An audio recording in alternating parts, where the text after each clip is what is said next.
انا لسه راجع من لندن يا جدعان.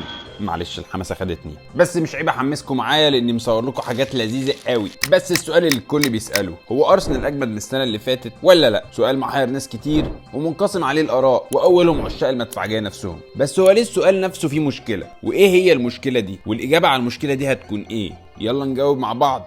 بس افتح ودانك معايا وملي عينيك، عشان وانت بتسمعني هتتفرج على اجواء ارسناليه تشامبيونز ليجيه ديربي شمال لندنيه بعدسه عزيزيه جميله. فيلا بينا انت وهي.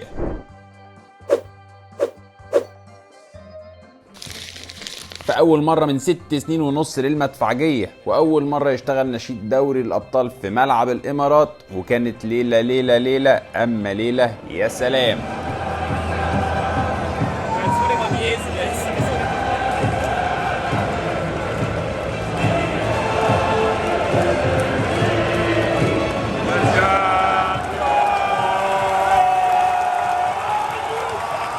وعشان الاجواء تزيد متعه وسخونه، فالمطر ما وقفتش، ولا جوال ارسنال اللي كانت زي المطر برضه وقفت. ونجوم بتطلع في نص الشوط الثاني عشان تريح لماتش توتنهام في الدوري، ونجوم تانية بتنزل تقدم متعه برضه، واحتفالات وعود حميد.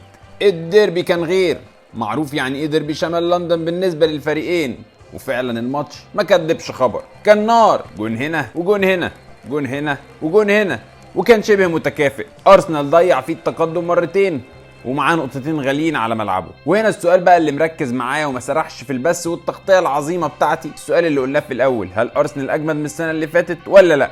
وليه اللي مركز معايا برضو من الاول؟ انا قلت ان السؤال فيه مشكله، وهم في الحقيقه مشكلتين مش مشكله واحده. المشكله الاولانيه مشكله لغويه وتعريف كلمه اجمد، والمشكله الثانيه هي متعلقه بالتوقيت. نبدأ بالمشكلة الأولانية وهي كلمة أجمد. في الحقيقة عشان نحسم الجدل ده، هو أرسنال السنة اللي فاتت كان أمتع على الأقل كبداية موسم. ليه؟ كان التجانس أعلى، كان البيلد اب وسرعة بناء الكرة أسرع، حقيقي وحصل. ولكن كانوا أجمد؟ لا.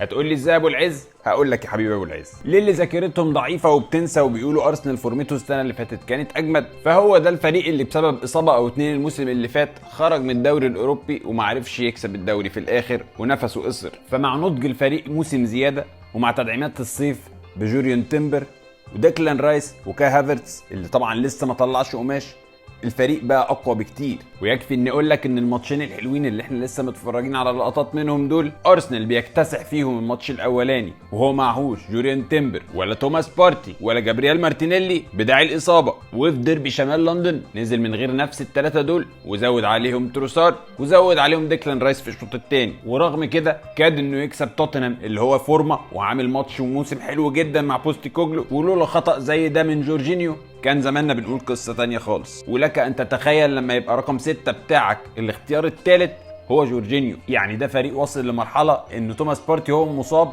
مش وحشنا قوي يعني، مع انه السنة اللي فاتت لو كان عطس بس تحس الفرقة كلها وقفت على رجل. وعشان كده انا بوضح التعريف، فكرة ان ارسنال السنة دي اجمد ولا السنة اللي فاتت؟ لا، هو اجمد وكان امتع السنه اللي فاتت، وده طبيعي لانك لما يبقى عندك قايمه باللعيبه دي كلها والنجوم دي كلها وافكار كتير من ارتيتا بتخليه يحاول يعمل بالانس ما بين اللعيبه وبعضها في اللعب، وانه يغير في اساليب اللعب عشان يواكب اساليب الضغط المختلفه اللي بيلاعب بيها ناس كتيره. ودي يا جماعه مش فزلكه، ده نضج. ارسنال السنه اللي فاتت كان امتع، لكن ارسنال السنه دي اجمد في عمق الفريق واختياراته، اجمد في تنوعه التكتيكي، اجمد في اختياراته في حراسه المرمى، وحتى اجمد حرفيا في العنصر البدني او الفيزيكال سايد اوف ذا جيم. النقطه الثانيه والاخيره واحد في التوقيت، ان احنا نسال السؤال ده لان ببساطه طبيعي جدا مع لعيبه جديده بالمنظر ده وحجم قايمه بالشكل ده التوليف والتجانس ياخد وقت، ومن ثم المتعه هتيجي بعدها. ما ينفعش تقارن فريق انت فاكر له الصداره لمده حاجه و30 اسبوع السنه اللي فاتت بفريق لعب 6 ماتشات بس، حتى لو كان فيهم تعادلين كان ممكن عادي يخلصوا بمكسب لارسنال. ما تنسوش ان سيتي جوارديولا بجلاله قدره اللي خد الثلاثيه السنه اللي فاتت كان واصل ل5 نقط و8 نقط في بعض مراحل الموسم ورا ارسنال. فالعبره طول عمرها بالخواتيم مش باول كام اسبوع. وعموما كمان اسبوعين هنتفرج على القمه ما بين ارسنال وسيتي، وساعتها هنعرف ارسنال بقى اجمد ولا لا. اسيبكم على اللقطه دي.